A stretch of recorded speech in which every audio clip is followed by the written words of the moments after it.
Hi, welcome back to my channel. So today I want to finish my series on the 2025 Iron Butt Rally with an overall review. So if you want to listen to that, stick around. Hi, welcome back to my channel. Hi, welcome back to my channel. Hi, welcome back to my channel. Hi, and welcome back to my channel. Hi, welcome back to my channel. Okay, a lot of people have asked me what I thought overall of the rally. Did it meet my expectations? All those things. A lot of people ask about money, what it cost, is it worth it, all those things. So I'll try to answer what I can. The first thing I'll tell you is this was a Paul Tong rally, and it's what I expected. I've ridden more Paul Tong rallies than I have any other rallies. He runs Heart of Texas and LDX. I've done Heart of Texas 5 or 6 times. I've done the LDX. And I got exactly what I expected. So Paul does an amazing job. He goes to every extreme to make sure it's right, it's put on, it's done professionally and executed without any hiccups. I don't think there was any hiccups. He streamlined a few things, and it made a big difference for riders to get sleep. So there's 1 or 2 things I think they could clean up, and it would truly be better. But man, I'm just nitpicking. The rally was perfect. It had a little bit for everybody, and I think that's really important.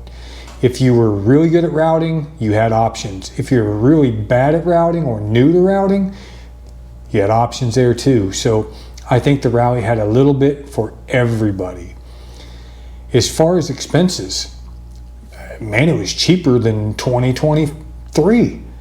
The hotel being at one hotel, they negotiated a really good rate. Because of the way they did sign up and registration, that knocked the whole day off. So you didn't need to be there until Saturday, truthfully. A lot of people were there on Friday from the camaraderie and all those things, but you didn't have to be there until maybe Saturday. So Saturday, Sunday, and then you're checking out on Monday. So the expenses for hotel fees at the checkpoints were really good. The way he had it set up for rest breaks, you could use the Iron Butt Motel. They brought the Iron Butt Motel back. I didn't expect that, and that was great. I wasn't as prepared for that as I should have been. That was my fault. So I still took advantage of it, and it works. When you don't have to get a motel receipt and you can just stop for 4 hours or 6 hours or whatever, it saves you a lot of time and allows you to get more rest. If you're going to Iron Butt Motel it, you're just tooling down the road and you hit that point where you're ready to stop, it's really easy just to find a rest area or whatever the case may be and stop. So that worked really well. I do want to talk about this. This is our rally book. Inside this, it's color printed, 3-ring binder. It is beautiful. It's what I expect from a Paul Tong rally. It's what I expect. But Paul, if you see this, don't make us use this. Give us a black and white cheap copy to use. This is supposed to be on your coffee table at home when you're explaining to friends what you've done for the last days. You break this out. One of the bonuses, we had to have this in a picture. I almost didn't take it. This is really nice. Mine did get a little damage. That's on me. But this is beautiful and shouldn't be used in a rally. Just my opinion. The swag and the way they had that, that's a near miss. They were selling posters. I chimed up early on that I wanted a poster. I want to hang them on my wall like a lot of people have done. And I didn't get an opportunity to buy one. They were gone before I got back. So he is making a second run, so he's making it right. I appreciate that. But if you're going to sell swag and some of that stuff, do it at the end and do it at the banquet.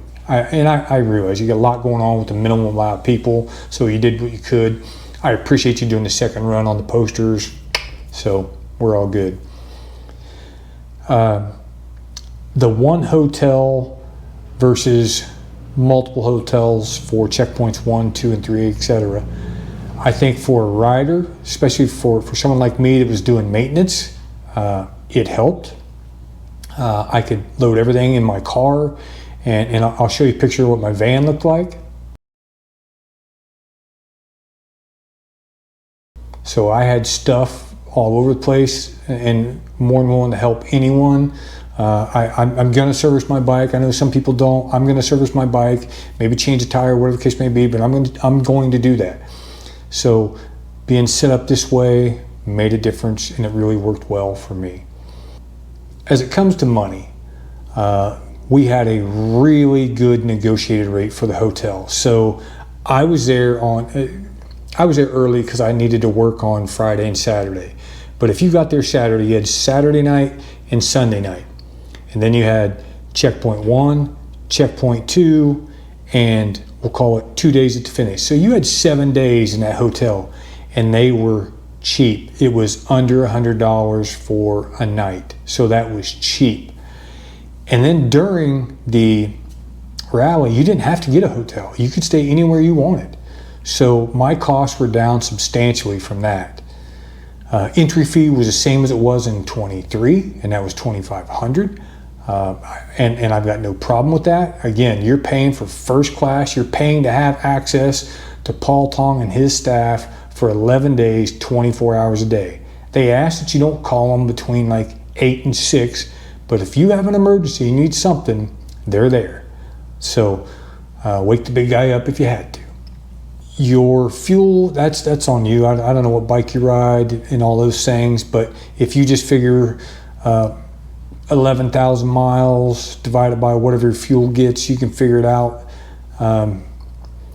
I did an oil change, we'll just say before, during, and after. I did 3 oil changes, so I'll put that price in there, but that's just me. I did a set of tires before, I did one in the middle, and then after, so that's a cost you need to think about. Other than that, I mean, it was cheaper. I think I spent $7,000, I think. I'm not 100% sure, but it was less than I did in 23.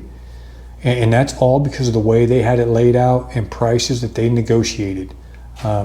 Well done, Paul Tong, Michael Kneebone. Michael Kneebone. He makes an appearance all the time. He doesn't always talk. He lets the rally master know. It was really nice to hear him chime in and speak to us. So good on Michael Kneebone. I always enjoy hearing from him himself. The swag that we got some nice shirts. Again, a leather embossed rally book that you shouldn't use during a rally. It does not belong in a top case, sliding around, bouncing around. It belongs on your coffee table at home, showing your family what you just did for 11 days. The kickstand puck that I got, let me show you that.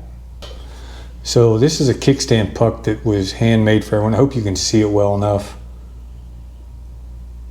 Beautiful. The hats. I think we upgraded on hats. The hats in the past just haven't been very good, but I really like this one. This is a good one. Well done.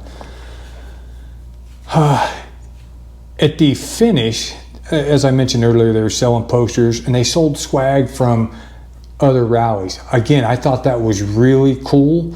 Most of it was picked through by the time I got there, and I was just trying to finish up. So maybe next time, just like an hour before the banquet, put that stuff out and let people know that it's going to be there. I didn't know it was going to be there, or I would have been a little more prepared for that, or something, I don't know. But selling the old swag, I think is pretty cool. Shirts were nice. Again, I think they did a really good job with the swag that we got, and the presentation. The banquet was first class, but again, that's what I expected from Paul Tong Rally. They did announce there'll be a 2027. I'm gonna go again, same bike. I'm working on a little change. You might see that video come out pretty quick, but we're doing some work on this to make a little change. 2025 Iron Butt Rally was a success.